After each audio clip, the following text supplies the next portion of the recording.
Bene svarbiausias savaitės įvykis buvo gruodžio 1 dieną įvykęs Palangos 3-osios vidurinės mokyklos pedagogų įspėjamasis streikas. Gruodžio 1 dienos popietę Palangos 3-osios vidurinės mokyklos salėje vyko pedagogų kolektyvo, mokyklos administracijos atstovų ir vyresniųjų klasių moksleivių susirinkimas, kurio metu mokyklos administracija pareiškė atsistatydinanti iš savo pareigų. Išklausę to priežastis ir motyvus, mokyklos pedagogai nutarė skelbti įspėjamąjį streiką. Gruodžio 2 dieną Lietuvos Respublikos švietimo ir mokslo ministerija, Palangos miesto savivaldybė bei kultūros ir švietimo skyrius gavo mokyklos administracijos prašymą atleisti iš darbo bei raštą dėl streiko organizavimo. Nepajėgdami susitarti mokyklos darbo klausimai su kultūros ir švietimo skyriumi, bei nesutikdami su mokyklos veiklos vertinimu, mes, Palangos 3-osios vidurinės mokyklos kolektyvas, 1994 metais gruodžio 5 dieną, 9:11 val. Skelbėme įspėjamąjį streiką. Reikalaujame, kad atsistatydintų kultūros ir švietimo skyriaus vedėjas ponas Šidlauskas. Prašome, kad būtų sudaryta bešališka švietimo ir mokslo ministerijos komisija, kuri įvertintų administracijos darbą, santykius tarp administracijos ir pedagogų, tarp administracijos, mokytojų ir mokinių. Iki sprendimo atsiribojame nuo kultūros ir švietimo skyriaus. Paliekame savo teisę toliau elgtis pagal kolektyvinių ginčų reguliavimo įstatymą. Pasirašo streiko organizavimo komiteto nariai ponas Augucavičius, Barkauskas, Burvienė, Urbonavičienė, Songaila, Kniukšta, Dočkus. Pirmadienį įspėjamojo streiko metu į mokyklą atvyko miesto tarybos pirmininkas Bronius Martinkus, Palangos miesto mero pavaduotojas ponas Paulius bei kultūros ir švietimo skyriaus vedėjas Leonas Šidlauskas ir deputatų tarybos švietimo ir kultūros nuolatinės komisijos nariai. Mokytojų kambaryje įvyko pedagogų pokalbis su miesto valdžios atstovais. Mokytojai sakė, jog atviros diskusijos su kultūros ir švietimo skyriaus vedėjų jau seniai laukė. Ponas Šidlauskas teigė, jog informacija apie jo veiklą yra iškraipoma ir kad jis neprieštarauja mokyklos pasirinktai darbo krypčiai.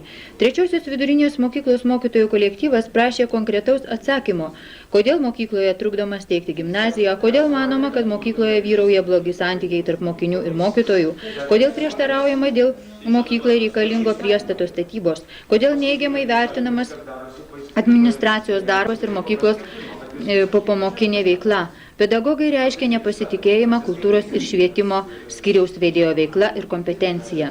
Palangos miesto kultūros ir švietimo skyriaus vedėjas Šidlauskas teigia, kad mokyklos streikas juridiškai neteisėtas, kad mokyklos kolektyvas nepakankamai susipažinę su kultūros ir švietimo skyriaus darbu ir funkcijomis.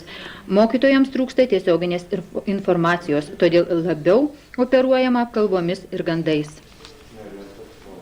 Sakykit, prašau, kaip konkrečiai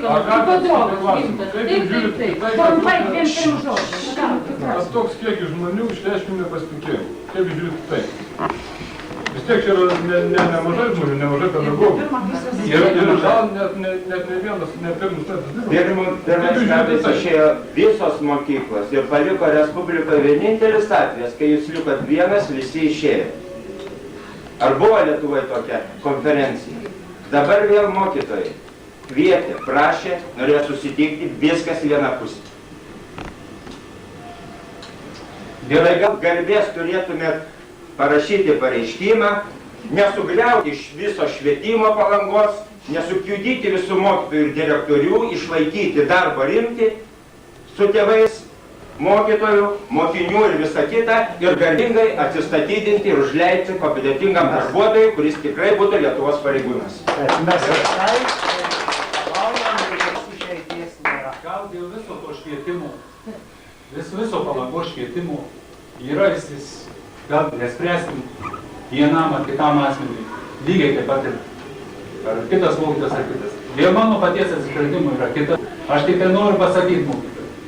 Jūs labai gerai pagalvokit, kada jūs susirinksit po šitų 7 dienų, po šitos ministerijos pasidaryti, kada po visko susirinksit ir kada jūs spręsit, skelbti, jūs pagalvokit, turėkit omeny, tai yra kiekvieno jūsų pozicija. kiekvieno jūsų nuomonė apie švietimą, apie savo mokyklą ir apie save patį ir savo paties atsakomybę prieš tokius dalykus. Jūs tada dėldami yra. Labai gerai pagalvokite. Ką jūs įspręsite? Mes taip galvojame. Ką jūs įspręsite ir ką jūs darysite?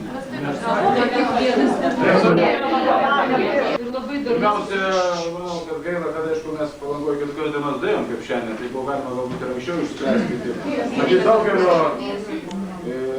daugelio mūsų čia yra bėda ir problema, kad mes daleidom iki šitos dienos dėjom.